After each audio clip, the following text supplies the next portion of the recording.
కూటమి ప్రభుత్వం ఏర్పడి సంవత్సరం పూర్తయిన సందర్భంగా గౌరవనీయులైన ముఖ్యమంత్రి నారా చంద్రబాబు నాయుడు గారి ఆదేశాల మేరకు రాష్ట్ర వ్యాప్తంగా నిర్వహిస్తున్న సుపరిపాలనలో తొలి అడుగు కార్యక్రమంలో భాగంగా ఈరోజు పల్నాడు జిల్లా గురజాల నియోజకవర్గం పెడుగురాళ్ల మండలం కామేపల్లి గ్రామం నందు ఈ సంవత్సర కాలంలో కూటమి ప్రభుత్వం చేసిన అభివృద్ధి కార్యక్రమాలను ప్రజల్లోకి తీసుకువెళ్లడానికి ప్రజా సమస్యలు తెలుసుకోవడానికి గురజాల శాసనసభ్యులు ఎరపతినేని శ్రీనివాసరావు గ్రామంలోని ఇంటింటికి వెళ్లారు. సంవత్సర కాలంలో కూటమి ప్రభుత్వం గురజాల నియోజకవర్గంలో చేసిన అభివృద్ధిని మరియు సంక్షేమ కార్యక్రమాలను ఇంటింటికి తిరిగి ప్రజలకు వివరించడం జరిగింది. ఈ కార్యక్రమంలో గురజాల నియోజకవర్గ పరిశీలకులు కళ్లం రాజశేఖర్ రెడ్డి, పార్టీ నాయకులు డాక్టర్ ఉన్నం నాగమల్లికార్జునరావు, పిడుగురాళ్ల మండలం జడ్పీటీసీ జంగా వెంకటకోటయ్య, పిడుగురాళ్ల మండల పార్టీ కన్వీనర్ గండికోట వెంకటేశ్వర్లు మరియు పిడుగురాళ్ల మండలంలోని వివిధ హోదాల్లో ఉన్న నాయకులు, క్లస్టర్ ఇన్ఛార్జీలు, యూనిట్ ఇన్ఛార్జీలు, బూత్ కన్వీనర్లు, కార్యకర్తలు, మహిళలు, యువత, కామెపల్లి గ్రామ నాయకులు, గ్రామస్తులు పాల్గొనడం జరిగింది.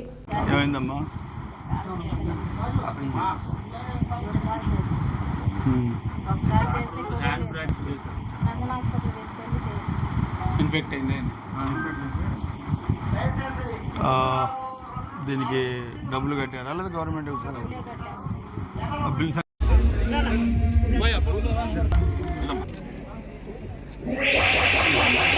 అయిపోయిందా మరి అన్న?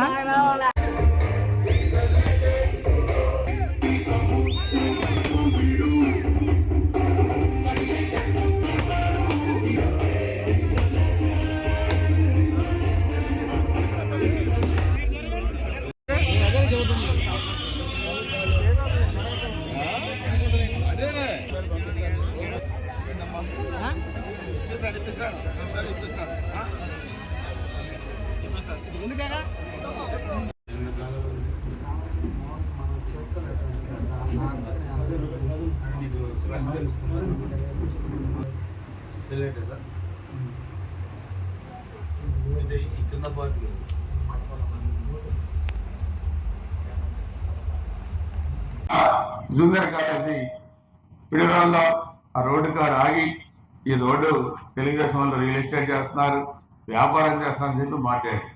ఎంఆర్ఓ గారికి చెప్పి అదేం జరిగిందో చెప్పమంటే వైసీపీ ప్రభుత్వంలోనే ఆ రోడ్డుకి పర్మిషన్ ఇచ్చారు, మనం ఇవ్వలే. ఆ క్లారిఫికేషన్ ఇచ్చిన తర్వాత మళ్ళీ ఈ రోజు వీడియో పెట్టి జరిగింది ఇప్పటికైనా కాపాడండి అంటారు. కాపాడాల్సిన బాధ్యత మా మీద ఉంది. విధ్వంసం చేసేవాడు చెప్తే కాపాడాల్సిన అవసరం మాకు లేదు. కాపాడే బాధ్యత, నైతిక బాధ్యత తెలుగుదేశం జెండాలోనే ఉంది, తెలుగుదేశం అజెండాలోనే ఉంది అని చెప్పుకోవడం తెలియజేస్తున్నాను.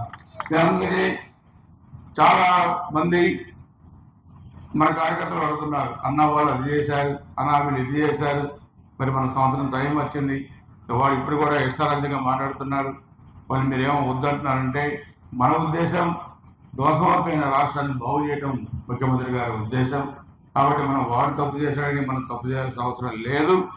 అలా అని ముళ్ళు పెరిగితే మాత్రం కోకటే వెళ్ళి పికిల్ తీస్తారన్న సంగతి బాగా తెలియదు. అది కూడా గుర్తుపెట్టుకోవాల్సిన అవసరం మీకు ఉందని చెప్పుకోవడం తెలియజేస్తున్నాం. పరామర్శించడానికి వస్తున్నానని తెలిసి హడావిడిగా ఆ రోజున్న శాసనసభ్యుడు హడావిడిగా వచ్చాడు. హడావిడిగా వచ్చి పరామర్శించి ఎందుకంటే ఆయన ఆకాశానికి లిచ్చలు చేస్తారు, భూమి మీద అడవుడు.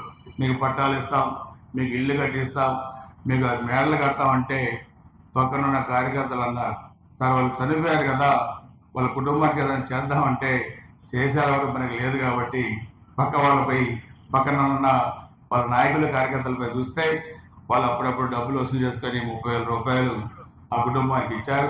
దాని తర్వాత మనం గంటకి మనం వెళ్ళి ఈరోజు మనం 3 పార్టీలు కలిపి మరలా మనం మన ఎన్నికల్లో 124 సీట్లు మనకు వచ్చినాయి.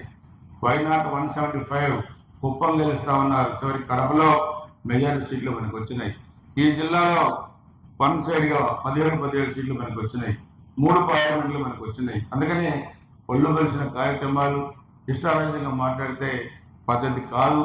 ముఖ్యంగా గురజాల నియోజకవర్గంలో వైసీపీ వాళ్ళు కూడా చెప్పారు, ఎన్నికల ముందు చెప్పారు, మేము అధికారంలోకి వస్తున్నాం, మీరు బతకండి, వ్యవసాయం చేసుకోండి, వ్యాపారం చేసుకోండి, పిల్లలను చదివించుకోండి, మీకెందుకు ఎవడెవరు పరాయవాడు బయట నుంచి వచ్చేవాడిని చూసి మీకు రెక్కలేస్తే వాడి కనీసం మీకు మీ వైసీపీ కార్యకర్తలకు అన్నంగా పెట్టడం, వాడి క్యారేజ్ వాడు తెచ్చుకొని తింటాడు, వాడితో మీకు ఎందుకని చెప్పాను ఎన్నికల ముందుగా.